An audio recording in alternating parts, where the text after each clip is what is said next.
Hello, and welcome back. I am Kaci Brown as we continue this series of just incredible foundation for laying the path for expanding your capacity and your impact.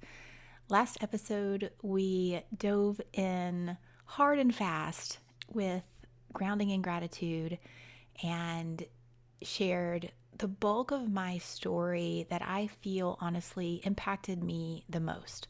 I've always sort of had a rose colored glasses, very optimistic type of attitude, but I think sometimes in life, when you don't have a lot of obstacles or things that kind of chip away and really show you the make of your metal, for a lot of my life before that experience with Adam's diagnosis, I had, glimpses, but I think for that, it really rocked my soul to the core and took me to a whole new level of realization and perspective.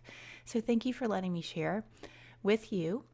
We are going to continue, and we're going to meander down the path of habits of winning in this part 2 episode. And in that, what I want to focus on is the energy that you bring, the energy that you choose to create in, and the simple habits to start and end our day with intention. So, the main foundation and the underlying really huge principle from grounding in gratitude is the habit of doing it. I woke up every single day, even though I had a lot of anxiety, that to the point I hadn't experienced that before ever in my life. And I knew I needed to break out of that habit. I needed to interrupt that pattern of fear and worry and doubt and uncertainty, literally like engulfing me and holding me prisoner, and like almost paralyzing overwhelm, and not being able to really see the path in front of me or choose a strategic game plan. So just that simple act of realizing I needed to interrupt that and replace it with another habit, that habit was gratitude.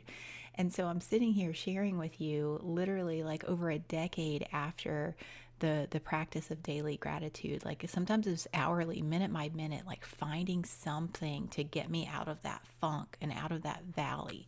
And once you do that, it becomes like an incredible weapon where you see it coming and you don't bristle like you did before. And I learned to greet that fear as a friend and realize, okay, this is what's happening. This is the routine. Hello, fear, walk beside me. I've got a front row seat to what we're going to do today. And just shifting and deflating that negative energy and looping it around. It's like a moonshot. It's like literally leveraging the gravity of the circumstance. And so that's what I want to talk to you about, the energy that you bring, simple habits to start and end your day with intention. And it's just that 1-2 punch of awareness and intention that really allows us to leverage the momentum of our day, to see what we need to create and what we get to do with our zone of genius. So today we're diving into something I feel that's equally powerful to that grounding in gratitude. And I am so excited to explore how I've worked and weaved these into my routine of starting and ending your day with intention, to create routines that fuel your energy, protect your energy, revive your energy, and simple tips from what I have found, like yoga, stretching, breathing, like the physical interruption and energetic shift to reset and recharge.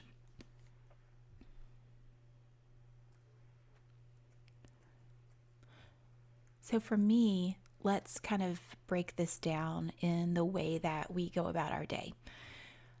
And I laugh at this memory because my husband has such an incredible sense of humor. And some mornings he just likes to literally aggravate right from the beginning. And he woke up one time and he's like, oh, fuck.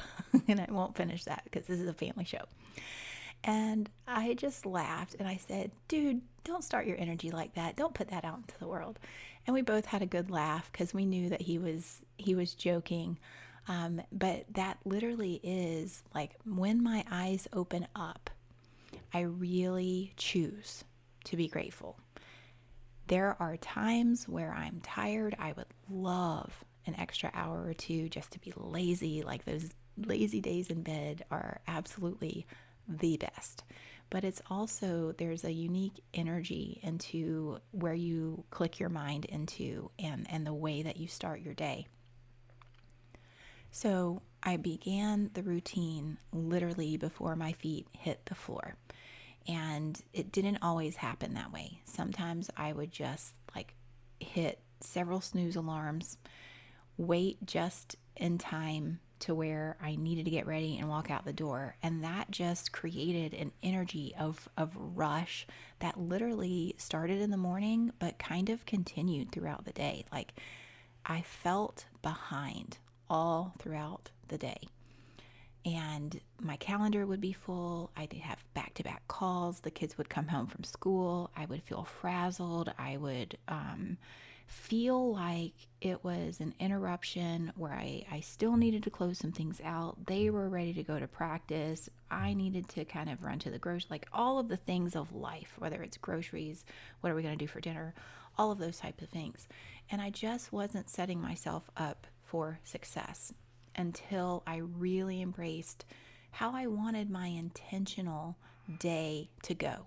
And it really just started with like a brainstorm and a brain dump onto a notepad. I love the written word, the way that you write things out.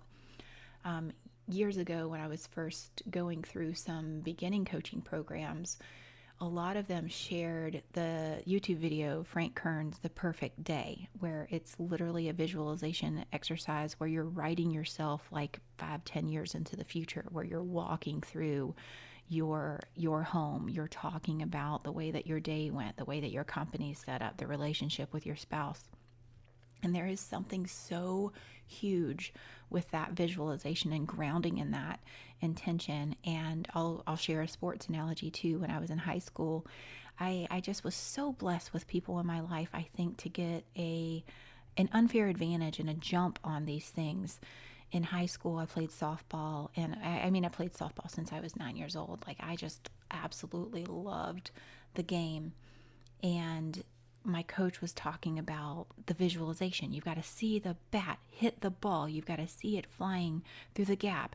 You've got to see it flying over the fence. You've got to replay that movie in your mind. And it was interesting. Those same words came back to my work with Dennis Waitley. And he's just an incredible soul. You might know his works, The Psychology of Winning. He's written dozens of books, worked with astronauts, worked with training Olympians for visualization. Like a lot of his was rooted in the visualization and psychology. And I have had this at every spectrum of my life. And even in college, not only the visualization, but the attention to language. My first year in college, again, complete blessing and a gift at like 19, 20 years old to have a professor say, there's 2 requests that I have for you this semester, and it is to completely change your vocabulary. And it is not it is to eliminate the word can't from your vocabulary and replace it with I choose. I choose not to, or I choose to. And when you do that, you remove that from your life, where you stop that language pattern. And language pattern, our thought patterns, our doing pattern is everything to do with energy. And I want to share too, the energy that you create in. Right? If we create in the energy of excitement and abundance and the future of what we're creating, that energy is poured into the acts that we do, to the products or the services or the way that we teach, the way that we show up in our family. It's the be, do, have. Like, how are we being? Like, when we reset our energy in the way that we are being, that alone is success. But likewise, when we're creating out of rush or anxiety, or I've got to get this done, or reluctance, like I really hate doing this task, but I'm going to do it anyway, we're still including that into our recipe of output. It's just like, when you talk about cooking and the secret ingredient is love. So I really want you to be aware of how you're feeling, what energy you're creating in, and how intentional you are with interrupting the patterns and the energy that you don't want in your life, and choosing the patterns of energy that you do want in your life. So essentially, if we break this down, it is choosing the intention. It is recognizing where you are right now. This has taken me years of practice to notice my energy and choose to shift my energy. But the thing is, with all of my kids, I've given them the same lessons. I've tried my best to set them up for success and help them be aware and empowered and choose. I don't tell them what to be. I give them the frameworks and the tools to be able to do it for themselves. Because the one thing that I realized is mama's not always going to be around to protect, to intercede, to say calm down. And these skill sets are vital to everything that we do in life and business, and not just adults. Like, it took me a lot of work as an adult, but even with the kids, like, they are watching. So that was even more motivation for me to be intentional. I didn't want them coming home from school and me being short with them. That was completely within my control. So how did I set that up? How did I choose? I want to talk to you about some practical tips. And obviously, starting with gratitude is absolutely one of the things that will always bring you back and help you ground. Stretching and moving my body. Yoga was such a huge integration in this. And it was really, really difficult for me at first to just slow down and make time for myself. And I want to insert here, when we talk about impact, when we talk about servant leadership and serving others, you get to be included in the people that you serve. I dismissed myself for years. I put myself at the bottom of the totem pole. I was the last to receive what I needed, but you cannot pour out of an empty cup. And I want every breath of my being to be pouring out. So the minute that this became priority for me, to take care of my health, to feed my body, to take the vitamins that I need, to make sure all of that contributes to the energy that we create in, right? Even 5 or 10 minutes of a simple stretching or outside walk, putting sunshine on your face, find what it is for you and make it a priority. Like, absolutely make it a non-negotiable priority, that you figure out how to recharge your batteries and how to physically increase the amount of renewal that your mind and your body and your soul gets. Okay. So that is pretty much the morning routine, where you literally start off with intention. You find a way to move your body, to fuel your body, whether it's, a smoothie, a shake, a early morning walk. Another morning routine that I introduced was morning coffee with my dad. This started out simply from when my dad was moving. We were selling his house in Florida for him to move in with us. And this was a home he built over 40 years of things accumulated, memories, and it was a tight window. It went under contract pretty quickly. We had 30 days to process and be ready to move, and that's a lot of it's a lot of work for an individual. So I moved. I packed up my stuff and I stayed with my dad for about a month, and then I'd come back home for a little bit, and then I'd go back down for the final 2 weeks. during closing and finishing out like closing bank accounts and all of the type of stuff. So that was easy. And in that time, I realized rushing him through it, like mentally, would not be the best experience. So we started having coffee in the mornings and we started talking about what our plan was for the day. So I intentionally slowed down to give him the time to process through what was going on, because it's not like you're literally just without reflection. He's a very sentimental guy, so there's a lot of things in there, from my childhood, and even my wedding bouquet, that the flowers that had dried out. And I'll never forget, he just looks at me kind of watery eyed and he's like, "What about these?" And I was like, "It's okay, Dad." And I was the one that put them in the trash. And I think that moment kind of like froze for a few beats. And I just told him, "It's okay. I have all of the pictures. I have all of the memories. I have all of you." And it was a process for him. But that little act of slowing down and having coffee and not rushing through it was the energy that we were creating in, is how we were saying goodbye, how we were packing up, how we were donating, how we were letting things go and actually throw them in the trash. So even now we have coffee together on the mornings that he's retired, so he sleeps in some mornings. But we do our best to have our coffees together in the morning with Adam. And it is just heaven to have that grounding in that and that intention of our day.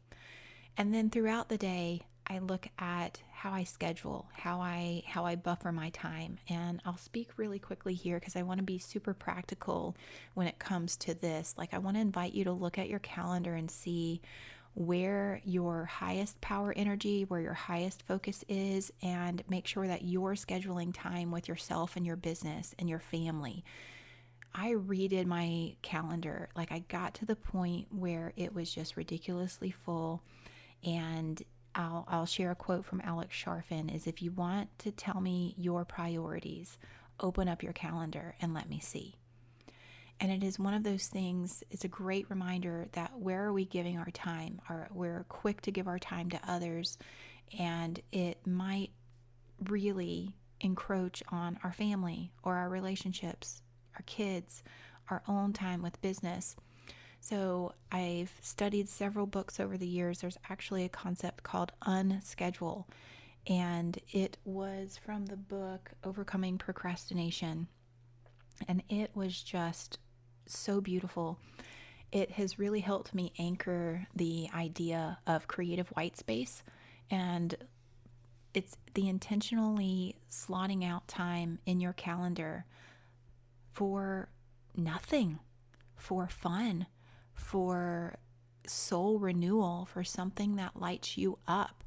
And when you flip it like that and you look at your calendar and you put those boundaries and buffers in, where's the me time? Where's my family time? Where's my kid's birthday time? Where's this? Where's that? Where's my highest energy of production that I can be creative and strategic? Then where do I put calls? Where do I put meetings? How do I take clients? When you flip that, it changes the opportunity of the energy that you can create. When I did my TED Talk, I did a lot of research on how could I emphasize this, especially the way that the brain works and the way that we can be productive. And honestly, we have like a 90-minute window of powerful, productive activity with our brains before we need a break. Anything beyond that, we're oversaturated, overstimulated, and we're literally like running on fumes. We've exhausted. We're not operating at our peak performance. So when you look at that, you look at your calendar, look at those 90-minute blocks, those little chunks of time, then organize the productivity. If you are most productive first thing in the morning, then all of your high level activities need to get the best of you. And if you're opening up your email, or you're going down a social media rabbit hole, or you're doing things that suck or drain the energy, flip it, find somewhere else to put it in the day. 100% turn off your notifications and distractions.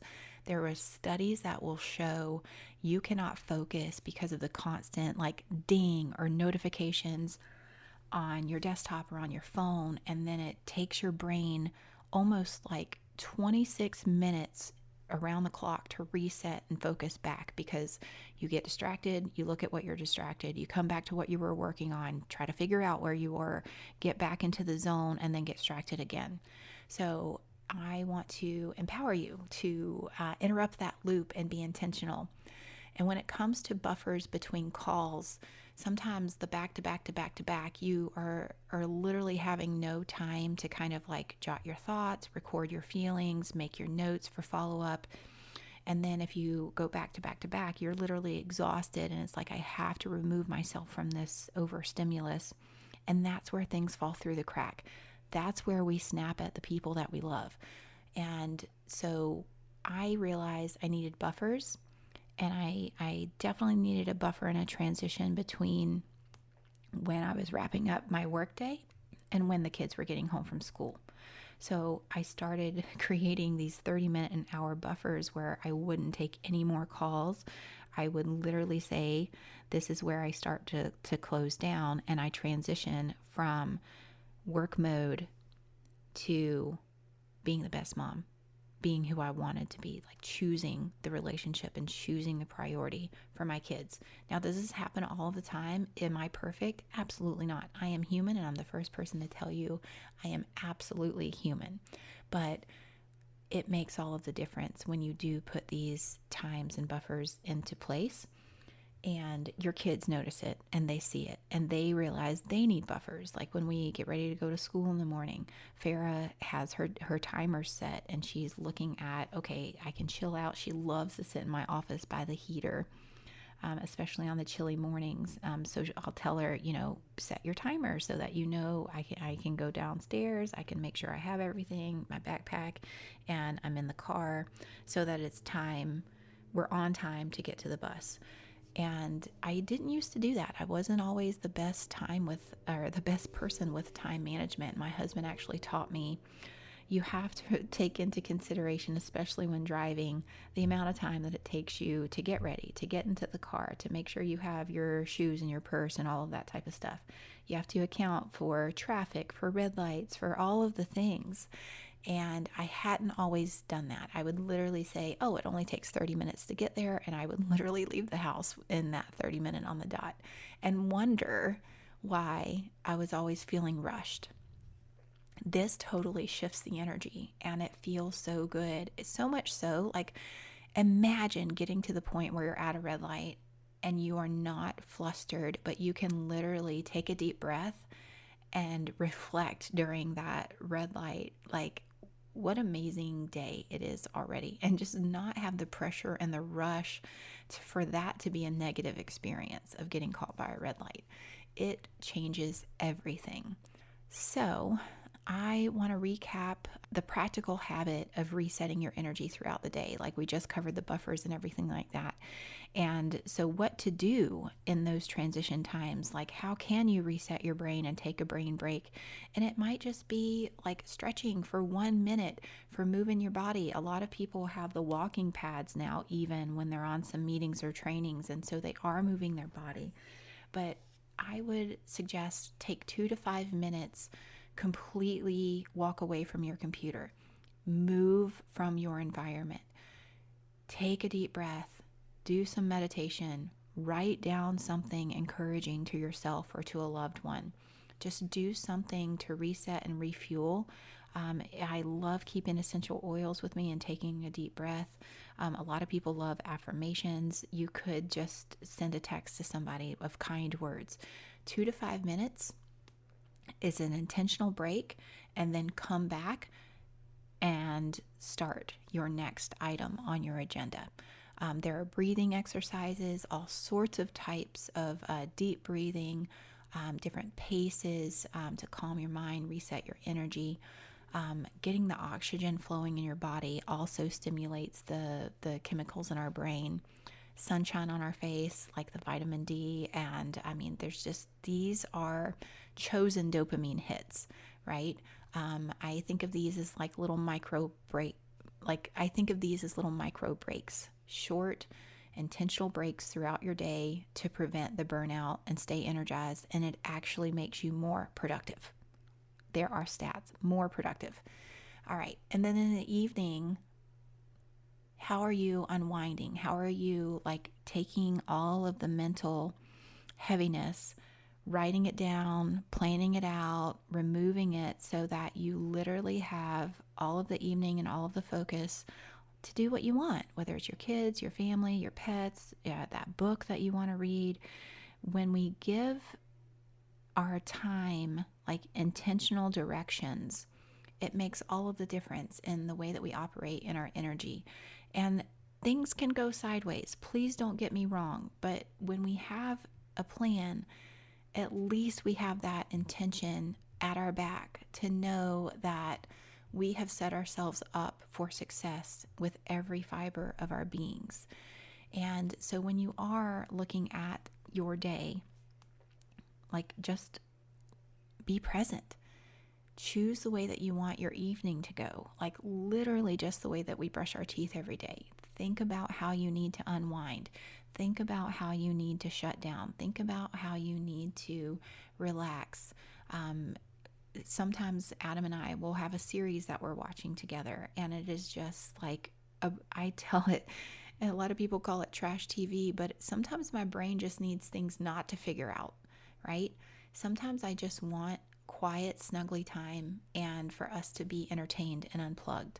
We have evening routines with the kids for practice, but we also prepare for the next day. And then I always love to reflect in gratitude of what I did, who I was just blessed to be around. We have taught the kids opening up their day in prayer, closing their day in prayer and reflection, and I hope they take that habit with them to every area of their life just through modeling it. And that is pretty much what I wanted to share with you, is like just the power of intention, finding and creating those micro habits that you can intersect throughout your day, in the morning, especially in the bulk of your day with the micro breaks and buffering transition, and in the evening. A lot of people have trouble settling down or, sleeping, and it's just because their brain is always on, and it'll be always on until you give it an outlet to unwind and relax. And I can't tell you what that is. I really want you to get curious and discover what that is for you. Even with Adam, his doctors and his follow-up at Duke, they have been so encouraging, where it's like, don't do any screen time before bed, and, water intake, like the physical things that you can shift to help your body, not eating right before bed, like all of these things. Notice the routine that you've gotten in. Take the time to reflect and choose the routine that you want to be in, how you want to feel in the morning, how you want to feel throughout your day, how you want to feel in the evening, and then literally put it into practice. So I was invited to host a corporate workshop last week, and it was just an incredible blessing to pour into this company.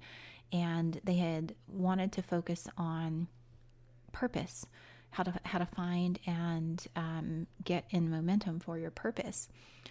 And one of the most interesting things that we talked about, and I love everything we talked about. I love this topic, and that I get to do this type of work, and that it is a priority, and I get to live in my mission and my vision. But creative white space was one of the things that a lot of people really leaned into, and they were like, I don't create that for myself. I don't give myself the opportunity or even permission in some cases. So what is it that we've talked about today that you can lean into and latch onto? And that was sort of that little whisper to your soul, I need to do that. Is it the creative white space? Is it the morning routine? Is it the time buffers and transitions and resetting your energy? Is it that evening routine on how that you do the brain dump, how you do the reflection, how you do some breathing, how you choose to spend your time to fill your cup. When we get intentional and we shift that energy and we choose to create in positive, empowering energy, things change. Our relationships change, our trajectory changes, the opportunities that come to us change because it is electric, it is magnetic, and people see it and they notice it. So, with that, that is our episode for you today. I am really excited for next episode. We are going to take things even further by getting more clear about those boundaries and time blocking and building your perfect day. So we opened a lot of loops with some of the practical structure. And in the next one, I really want to dive deeper into creative white space being the secret ingredient of this 3-part series. Once we realize we have the power to ground in gratitude, we can totally embrace the intentional setup of how we live every day of our lives. Like, we have more power and control than we even realize. And then the power that is unlocked when we do leverage creative white space. I'm excited to talk to you more. I'll see you soon.